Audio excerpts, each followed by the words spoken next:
Imagine getting into a car crash, and years later, your hands still shake every time you hear tires screech, even though your mind has moved on. That's the mystery Dr. Bessel van der Kolk spent 40 years studying in his book, The Body Keeps the Score. He discovered that trauma doesn't just live in painful memories. It rewires your brain, tenses your muscles, and hijacks your nervous system long after the danger is gone. By the end of this video, you'll understand why talking about trauma often isn't enough, and what actually helps people heal. Van der Kolk starts by showing that trauma is not just a bad memory sitting in a drawer somewhere in your mind. It physically changes how your brain and body work. Think of a smoke detector that got triggered once during a huge fire, and now it screams every time you make toast. That's basically what happens to a traumatized nervous system. It stays stuck on high alert. He worked with combat veterans and abuse survivors, who looked calm on the outside, but were internally braced for danger, jumping at loud noises or shutting down emotionally for no obvious reason. The key insight is that these reactions aren't weakness or drama. They're the body's ancient survival system doing exactly what it's designed to do, just firing at the wrong time. This is why simply talking through what happened, like in traditional therapy, often doesn't fix things, because the fear response lives below the thinking brain, in areas language can't easily reach. So van der Kolk sets up the whole book's mission. Real healing has to involve the body, not just the mind. To explain why trauma survivors overreact to small things, van der Kolk walks us through the brain's alarm system, centered on a little almond-shaped structure called the amygdala. Normally, the amygdala flags real danger and then lets the thinking part of your brain, the prefrontal cortex, decide what to do about it. Sort of like a lookout who reports to a wise captain. But after trauma, that lookout starts crying wolf constantly. And worse, the captain's cabin, the thinking brain, goes quiet. So the alarm takes over the whole ship. That's why a war veteran might dive for cover at a car backfiring, or a survivor of abuse might freeze completely when someone raises their voice, even in a totally safe room. Van der Kolk describes 3 automatic responses this system can trigger: fighting back, running away, or freezing like a deer in headlights. And all 3 can get stuck in the on position long after the actual threat has passed. The scary part is that to the traumatized brain, the danger never really feels over. It feels like it's always happening right now. One of van der Kolk's most striking discoveries is that many trauma survivors gradually lose the ability to feel what's happening inside their own bodies, a skill scientists call interoception.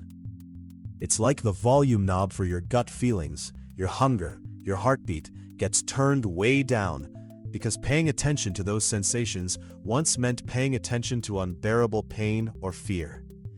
He describes patients who could calmly describe horrific events in flat, emotionless voices, not because they didn't care, but because numbing out was the only way their mind found to survive at the time.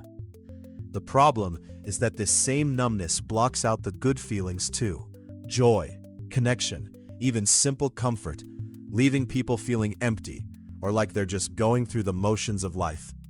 Imagine muting your phone during an emergency and then forgetting how to turn the sound back on for years afterward. That's the trap many survivors are stuck in. Van der Kolk argues that reconnecting people with their bodily sensations, not just their thoughts, becomes a crucial doorway back to feeling fully alive. Van der Kolk pays special attention to trauma that happens in childhood, because a young, still developing brain is far more vulnerable than an adult one.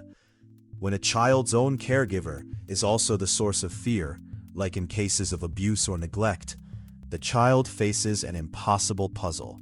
The person they need to run to for safety is the same person they need to run away from. He compares it to being lost in a maze with no exit sign. So the child's brain adapts by developing confusing, sometimes self-destructive coping strategies just to survive that daily contradiction.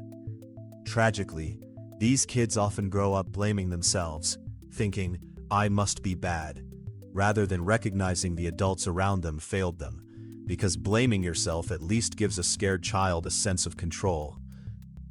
Kolk shows that this kind of early relational trauma can quietly shape someone's personality, relationships, and even their body's stress hormones well into adulthood, often showing up later as anxiety, addiction, or trouble trusting others. This is why he pushes so hard for early intervention and safe, stable relationships as some of the most powerful protections against long-term harm. Ordinary memories are like a story you can tell start to finish. But Kolk explains that traumatic memories often get stored completely differently, in scattered fragments of images, sounds, and body sensations, without a clear timeline. This is why a flashback doesn't feel like remembering the past. It feels like the terrifying event is happening again right now, in full sensory detail, even though the person's rational mind knows they're safe in their living room. He compares it to a shattered photograph versus a neatly organized photo album. The traumatized brain has all the same pieces, but they're scattered and can pop up unexpectedly, triggered by a smell, a tone of voice, or a certain kind of lighting.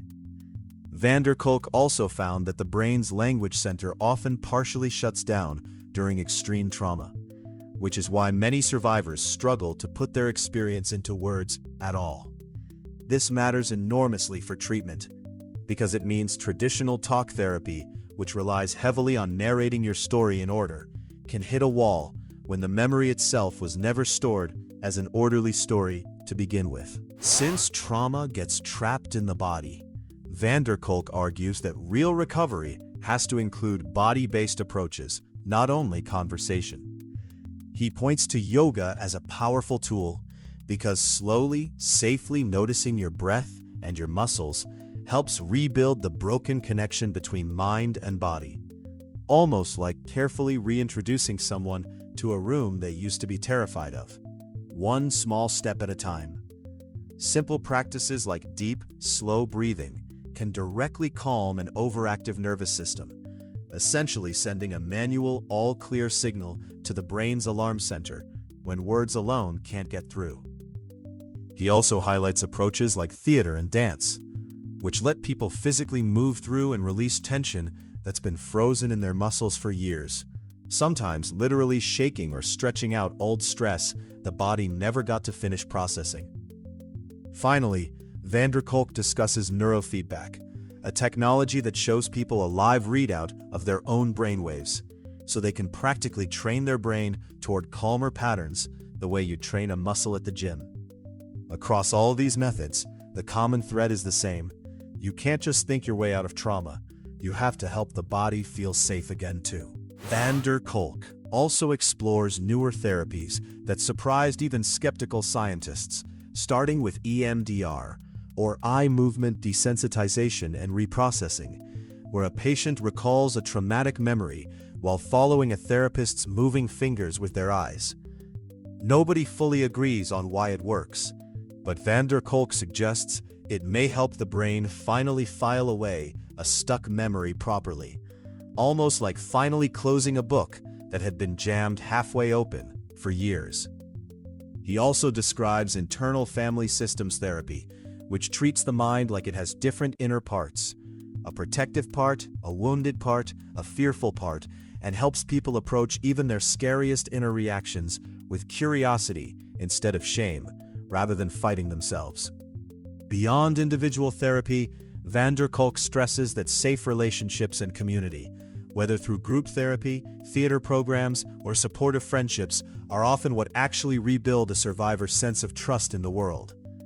Ultimately, he defines healing not as forgetting what happened, but as no longer feeling controlled by it, being able to live fully in the present instead of endlessly refighting the past. The big idea from The Body Keeps the Score is simple but profound. Trauma isn't just something that happened to you in the past. It's something your body is still reacting to right now, which is why real healing has to work through the body, not just the mind. If this kind of deep, practical psychology fascinates you, Subscribe for more book breakdowns that turn heavy science into ideas you can actually use in your own life.